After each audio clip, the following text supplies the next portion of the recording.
Are there any new artists that you're excited about, inside or outside the genre? Something that you just got a hold of in the last year or so and we're like, dude, you got to hear this? Art of Dying. Art of Dying. There's guys from Canada, local band from Vancouver. We took them out for 3 weeks in the spring. They were really great rock band, and as well as Five Finger Death Punch being out with us that same tour.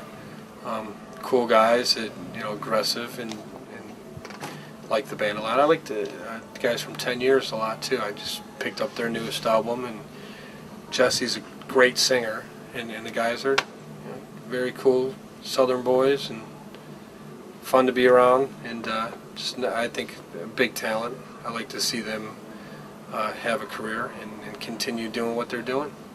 Is it weird now that instead of being a geographically restricted kind of musical influence band, that now you're so worldwide? You're like, yeah, we know these guys in Finland, and we know these guys in the South and Canada, etc. Is it different for you? I mean, do you notice that you guys do kind of the same things, or do you find that you're getting all these outside cultural and musical influences that it kind of changes you as a band?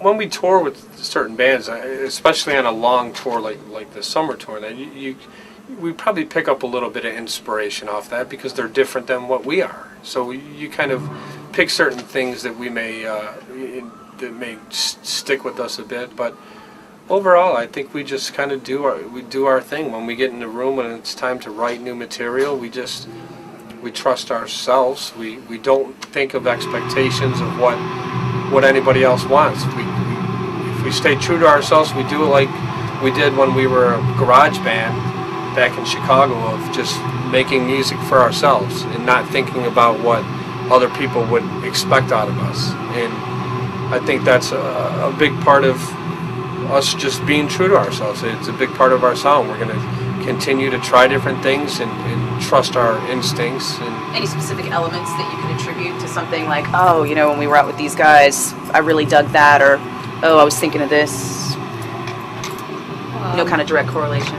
Back in the earlier days, before we actually got a record deal, one of the bands we actually used to look up to a lot, just because we loved their live show, their energy was amazing, was ironically Machine Head, who's now headlining one of the second stages today.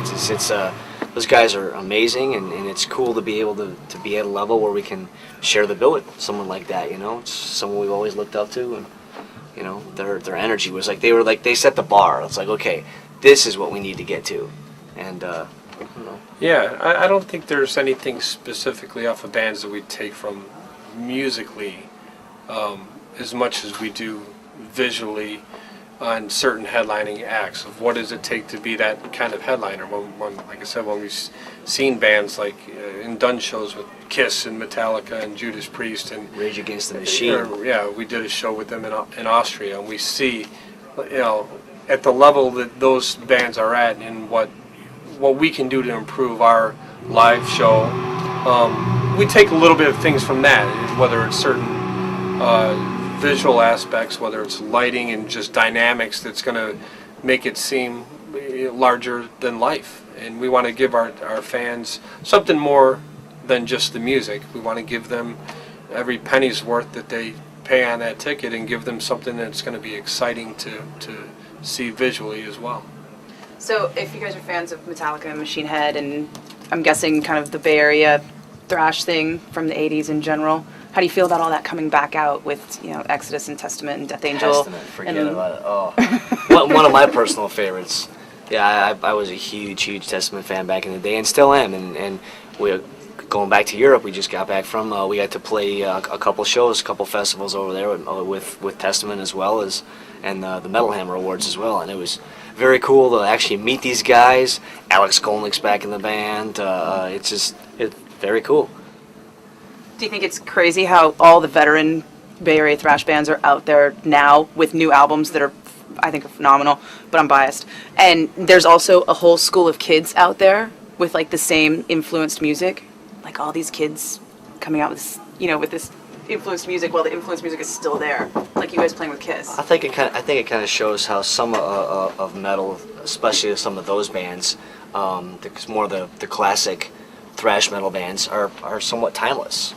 You know, they sort of span generations, and now you have, like you're saying, a whole new generation of younger kids that are getting into the music, which is really cool. Warbringer and Bonded by Blood, and I mean all these like really directly influenced bands, and it's just Sure. But that's me talking. You guys are tired, so thank you. I appreciate it. Oh, yeah. Gets good. Yeah. And you want to tell people the disturbed Get the message new you wanna album. get out there? Got a new album, more material. Come out and see the show. We're on fire right now. You know, we're just loving being back on stage again. It's been you know, once we're in the studio, it's great to have new songs kind of come to life and have the finished product.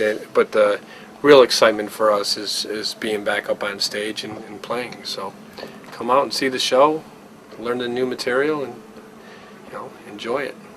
Cool. Thank you. 107.7 The Bone. Streaming online at 1077thebone.com.